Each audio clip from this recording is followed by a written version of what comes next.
Hello guys and welcome back to best car pics. നമ്മൾ ഇന്നത്തെ വീഡിയോയിലൂടെ നോക്കാൻ പോകുന്ന ഈ മാസം അതായത് 2025 മാർച്ചിൽ പുതിയതായിട്ട് ഇന്ത്യയിൽ വരാൻ പോകുന്ന 6 വാഹനങ്ങളെ പറ്റിയാണ്. അതിൽ 3 വാഹനങ്ങൾ എക്സ്പെക്റ്റഡ് ആണ്, അതായത് ഒരു പക്ഷേ ലോഞ്ച് ചെയ്യാം എന്നുള്ള രീതിയിൽ നിൽക്കുന്ന വാഹനങ്ങളാണ്. അതിന് 3 വാഹനങ്ങളുടെ കൺഫേംഡ് ലോഞ്ചും നമുക്ക് വന്നിട്ടുണ്ട്. എന്തായാലും നമുക്ക് സ്റ്റാർട്ട് ചെയ്യാം. ആദ്യം എന്തായാലും ലോഞ്ച് ആവും എന്ന് പറയുന്ന 3 വാഹനങ്ങൾ നോക്കാം. അതിലൊരു വാഹനമാണ് മാരുതി സുസുക്കിയുടെ പുതിയ ഈ വിറ്റാര എന്ന് പറയുന്ന ഇവരുടെ ആദ്യത്തെ ഇലക്ട്രിക് വാഹനം. ഇതിന് മുന്നേ അങ്ങനെ ഇലക്ട്രിക് വാഹനങ്ങളൊന്നും ഇറക്കി പരീക്ഷിച്ചിട്ടില്ല, ആദ്യമായിട്ടാണ് വണ്ടി ഇറക്കുന്നത്. ആൻഡ് ഇറക്കുമ്പോൾ എന്തായാലും നല്ലൊരു വണ്ടി ഇറക്കണം എന്നുള്ള രീതിയിൽ സ്കേറ്റ് ബോർഡ് EV ആർക്കിടെക്ചറിൽ വരുന്നൊരു വാഹനം തന്നെയാണ് ഇവർ ഇറക്കാൻ ഉദ്ദേശിക്കുന്നത്. ആൻഡ് ഈ വണ്ടി അവർ ഇതിന് മുന്നേ അൺവെയിലൊക്കെ ചെയ്തിട്ടുള്ളതാണ്. നമുക്ക് ഈ വണ്ടിയുടെ ഡിസൈൻ, ഡയമെൻഷൻസ് തുടങ്ങിയ എല്ലാ കാര്യങ്ങളും അറിയാം.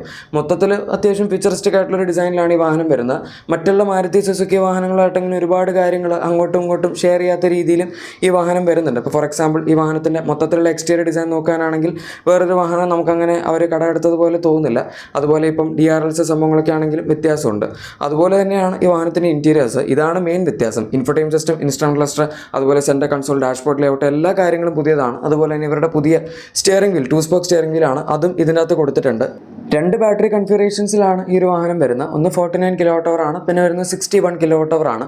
ഇതിനകത്ത് ബേസിക് സ്പെക്കിന് റിയൽ ലൈഫ് റേഞ്ച് ഏകദേശം ഒരു 350 റേഞ്ചിൽ നിൽക്കും. അതുപോലെ ടോപ്പ് എൻഡ് എടുക്കാനാണെങ്കിൽ, അതായത് 61 kWh എടുത്ത് നോക്കാനാണെങ്കിൽ ഓൾമോസ്റ്റ് 450 to 500 അടുത്തൊക്കെ ആയിട്ട് നമുക്ക് റിയൽ ലൈഫ് റേഞ്ച് കിട്ടും. പവർ ആണെങ്കിൽ 144 PS ആണ് ഇതിൻ്റെ ഫ്രണ്ട് വീൽ ഡ്രൈവ് മോഡലിന് അവർ പ്രോമിസ് ചെയ്യുന്നത്. ഇനി അതല്ല നിങ്ങൾ ഓൾ വീൽ ഡ്രൈവ് മോഡൽ നോക്കുകയാണെങ്കിൽ അതിന് 174 PS അടുത്ത് വരുന്നുണ്ട്. Torque 193 Nm അടുത്തുള്ളൂ. പക്ഷേ ഓവറോൾ ഇലക്ട്രിക് വാഹനം ആയതുകൊണ്ട് പവറിൻ്റെ കാര്യത്തിൽ നമുക്കങ്ങനെ പ്രത്യേകിച്ച് കുറ്റം പറയേണ്ട ആവശ്യമില്ല. പിന്നെ ഓൾ വീൽ ഡ്രൈവ് നമുക്ക് ഈ ഒരു സെഗ്മെൻറ്റിൽ ഇപ്പം അത്യാവശ്യം അഫോർഡബിൾ ആയിട്ട് കിട്ടുന്നതും ഈ വാഹനത്തിലാണ്. ഗ്രാൻഡ് വിറ്റാര അവർ പെട്രോൾ പവർഡായിട്ട് ഇറക്കിയപ്പോൾ അതിൻ്റെ അകത്ത് തന്നെ കൊടുത്തിട്ടുണ്ടായിരുന്നു. ഈ വാഹനത്തിലും അത് കൊടുത്തിട്ടുണ്ട്. വേറെ കോംപ്രമൈസ് ഒന്നും വന്നിട്ടില്ല. ഇനിയിപ്പോൾ കുറച്ച് കാലം കഴിഞ്ഞ് നമ്മുടെ ടൊയോട്ടയുടെ അർബൻ ക്രൂസർ EV ഇറങ്ങുന്ന സമയത്തും അതിൻ്റെ സ്പെക്ക് ഓൾമോസ്റ്റ് സിമിലർ ആയിരിക്കും. ഡിസൈനിലൊക്കെ കുറച്ച് വ്യത്യാസം ഉണ്ടാവും എന്നേ ഉള്ളൂ.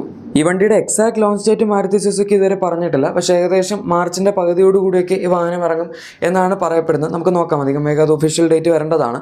ഇനി അടുത്ത വാഹനം വോൾവോയുടെ XC90 ഫേസ് ലിഫ്റ്റ് ആണ്. ഇതൊക്കെ നമ്മുടെ കൺഫേം ആയിട്ട് വരും എന്ന് പറയുന്ന വാഹനങ്ങളുടെ ലിസ്റ്റ് ആയതുകൊണ്ടാണ് ഇത് വന്നത്. ഇതിൻ്റെ ലോഞ്ച് അവർ പറഞ്ഞിരിക്കുന്നത് ഈ വരുന്ന മാർച്ച് 4-നാണ്. പ്രൈസ് ഉൾപ്പെടെയുള്ള എല്ലാ കാര്യങ്ങളും നമുക്ക് അറിയാൻ പറ്റും. ഇതിന് മുന്നേ ഉള്ള വാഹനത്തിൻ്റെ കുറച്ച് അപ്ഡേറ്റഡ് ആയിട്ടുള്ള ഒരു ഫേസ് ലിഫ്റ്റ് എന്ന രീതിയിലാണ് ഈ വാഹനം അവർ ഇറക്കാൻ ഉദ്ദേശിച്ചിരിക്കുന്നത്. എക്സ്റ്റീരിയർ ഡിസൈനിൽ കുറച്ചൊക്കെ വ്യത്യാസമുണ്ട്. ഹെഡ്ലൈറ്റ്, ഗ്രില്ല്, ബമ്പർ അതൊക്കെ. ഇൻറ്റീരിയറിലാണെങ്കിൽ 12.3 ഇഞ്ച് അതുപോലെ 11.3 ഇഞ്ച് എന്നിങ്ങനെയുള്ള സ്ക്രീൻസ് ആണ് ഇതിൻ്റെ അകത്ത് കിട്ടുന്നത്. 12.3 ഇഞ്ച് വരുന്നതിൻ്റെ ഇൻസ്ട്രുമെന്റ് ക്ലസ്റ്റർ ആണ്, മറ്റത് ഇൻഫോടൈം സിസ്റ്റം ആണ്. സോ അത്രയൊക്കെയാണ് ഈ വാഹനത്തിൽ പറയാൻ പറ്റുന്നത്. പവർ ട്രെയിൻ ഓപ്ഷൻസ് ഒക്കെ ഓൾമോസ്റ്റ് സെയിം ആയിരിക്കും. പിന്നെ നേരത്തെ ഉണ്ടായിരുന്നതിന് പുറമെ ഒരു PHEV അതായത് പ്ലഗ് ഇൻ ഹൈബ്രിഡ് വേർഷൻ കൂടെ അവർ കൊണ്ടുവരും എന്നും റൂമേഴ്സ് ഉണ്ട്. അത് നമുക്ക് അധികം വേഗം അറിയാം.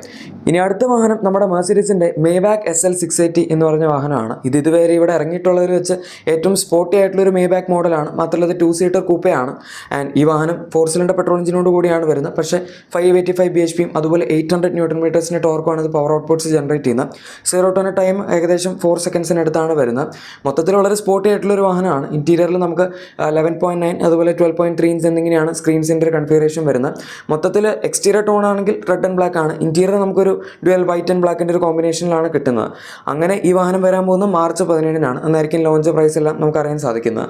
ഇനി നമ്മൾ എക്സ്പെക്റ്റഡ് വാഹനങ്ങളുടെ ലിസ്റ്റിലോട്ട് കിടക്കുകയാണ്. അതിൽ ആദ്യത്തെ വണ്ടി ടാറ്റയുടെ ഹാരിയർ EV ആണ്. ഈ വണ്ടി അവർ കഴിഞ്ഞ് ഓട്ടോ എക്സ്പോയിലൊക്കെ കാണിച്ചിരുന്നതാണ്. ഏകദേശം മാർച്ച് ഏപ്രിൽ ആ ഒരു സമയത്തിനുള്ളിലാണ് അവർ ഈ വാഹനം ഇറക്കും എന്ന് പറഞ്ഞിരുന്നത്. നിങ്ങൾക്കിപ്പോൾ ഈ വണ്ടി എടുക്കാൻ പ്ലാൻ ഉണ്ടെങ്കിൽ ഈ മാസം വന്നില്ലെങ്കിൽ ഉറപ്പായിട്ടും അടുത്ത മാസം വരും. അത് ഏകദേശം കൺഫേം ആണ്. ഈ മാസം മാർച്ച് 31 ഇതിൻ്റെ എസ്റ്റിമേറ്റഡ് ഡേറ്റ് ചില സ്ഥലങ്ങളിൽ പറയുന്നത്. പക്ഷേ അത് ജസ്റ്റ് എസ്റ്റിമേറ്റഡ് ഡേറ്റ് ആണ്. എക്സാക്റ്റ് ആയിട്ടുള്ള ഒരു ലോഞ്ച് ഡേറ്റ് ടാറ്റ മോട്ടോഴ്സ് ഇതുവരെ പറഞ്ഞിട്ടില്ല. പിന്നെ ഈ വാഹനത്തിൻ്റെ ബാറ്ററി ഓപ്ഷൻസ് ഏതായിരിക്കുന്നു, ഇതിൻ്റെ പവർ ഔട്ട്പുട്ട്സ് എന്തായിരിക്കുന്നോ അങ്ങനത്തെ കാര്യങ്ങളും അവർ ഇതുവരെ ഡിസ്ക്ലോസ് ചെയ്തിട്ടില്ല. പക്ഷേ വണ്ടി ഒഫീഷ്യലായിട്ട് അൺവെയിൽ ചെയ്തിട്ടുണ്ട് നമ്മുടെ കഴിഞ്ഞ ഓട്ടോ എക്സ്പോയിൽ. നോർമൽ ഹാരിയർ വെച്ച് കമ്പയർ ചെയ്യുമ്പോൾ ക്ലോസ്ഡ് ഓഫ് ആയിട്ടുള്ള ഒരു ഗ്രില്ലാണ് ഈ വാഹനത്തിൻ്റെ മെയിൻ ഡിസൈൻ ചേഞ്ച്. പിന്നെ അലോയ്സിൻ്റെ ഡിസൈനിലൊക്കെ വ്യത്യാസം, ബമ്പറിൻ്റെ ഡിസൈൻ, ഫ്രണ്ട് ആൻഡ് ബാക്കിൽ വ്യത്യാസം, അത്രയൊക്കെ ഉള്ളൂ. അല്ലാണ്ട് അങ്ങനെ ഭയങ്കരമായിട്ടുള്ള വ്യത്യാസമൊന്നുമില്ല. ഇൻറ്റീരിയറിൽ പിന്നെ ടാറ്റ അവരുടെ ഇലക്ട്രിക് വാഹനങ്ങൾ കൊടുക്കുന്ന പോലെ ഒരു ഡ്യുവൽ ടോൺ ബ്ലാക്ക് ആൻഡ് വൈറ്റിൻ്റെ ഒരു കോമ്പിനേഷൻ കൊടുക്കും.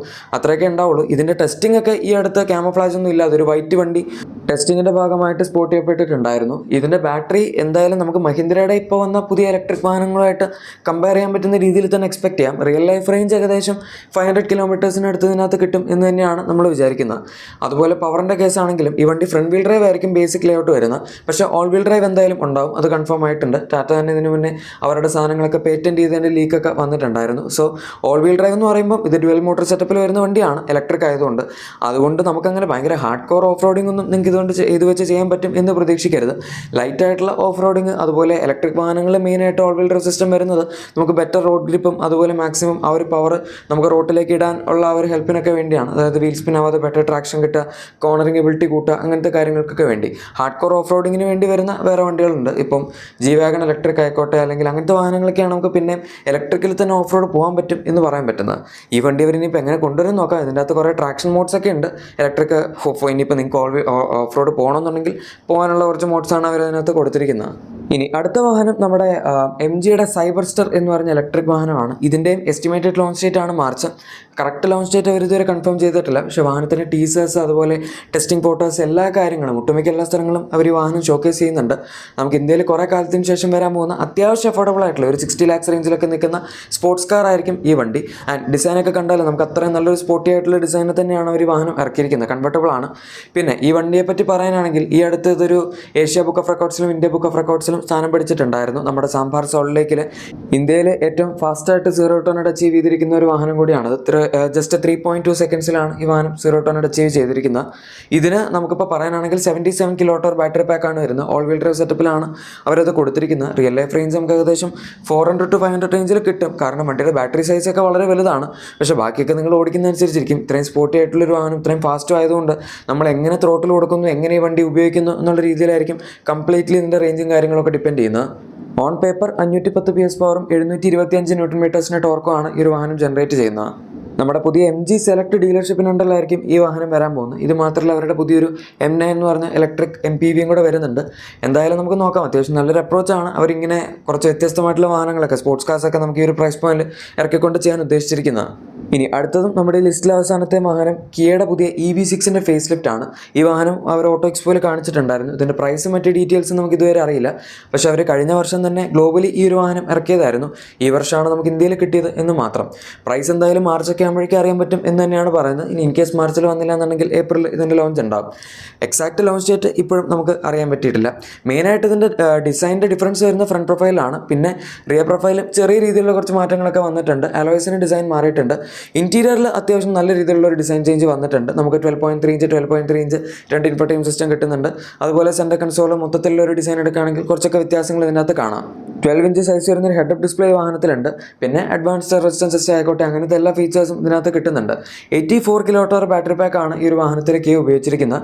ഓൾമോസ്റ്റ് 550 km to 600 അടുത്ത് വരെ നമുക്ക് വേണമെങ്കിൽ റിയൽ ലൈഫ് റേഞ്ച് ഇതിനകത്ത് നിന്ന് കിട്ടും. എഗൈൻ നിങ്ങൾ ഓടിക്കുന്നതനുസരിച്ചിരിക്കും. കംപ്ലീറ്റ്ലി 650 km ആണ് കമ്പനി ക്ലെയിം ചെയ്യുന്നത്. സോ ഗൈസ്, ഇതാണ് നമ്മുടെ 2025 മാർച്ച് മാസത്തിൽ വരാൻ എസ്റ്റിമേറ്റ് ചെയ്തിട്ടുള്ള വാഹനങ്ങളും അതുപോലെ എന്തായാലും വരും എന്ന് പറയുന്ന വാഹനങ്ങളുടെയും ലിസ്റ്റ്. നിങ്ങളുടെ എക്സിസ്റ്റിംഗ് വാഹനത്തിന് എന്തെങ്കിലും ക്ലീനിങ് പ്രൊഡക്ട്സ് അല്ലെങ്കിൽ ആക്സസറീസോ ഒക്കെ വേണമെന്നുണ്ടെങ്കിൽ ഉറപ്പായിട്ടും നമ്മുടെ ഡിസ്ക്രിപ്ഷൻ അല്ലെങ്കിൽ പ്രൊഡക്റ്റ് ടാഗ് ചെക്കൗട്ട് ചെയ്യുക. അവിടെ നിങ്ങൾക്ക് എല്ലാ കാര്യങ്ങളും ലഭിക്കും. വീഡിയോ ഇഷ്ടപ്പെട്ടെങ്കിൽ മറക്കാതെ തന്നെ ലൈക്കും സബ്സ്ക്രൈബും ഷെയറും കൂടെ ചെയ്തേക്കാം. നമുക്ക് മറ്റൊരു വീഡിയോയിൽ കാണാം. Thank you for watching my video and good bye.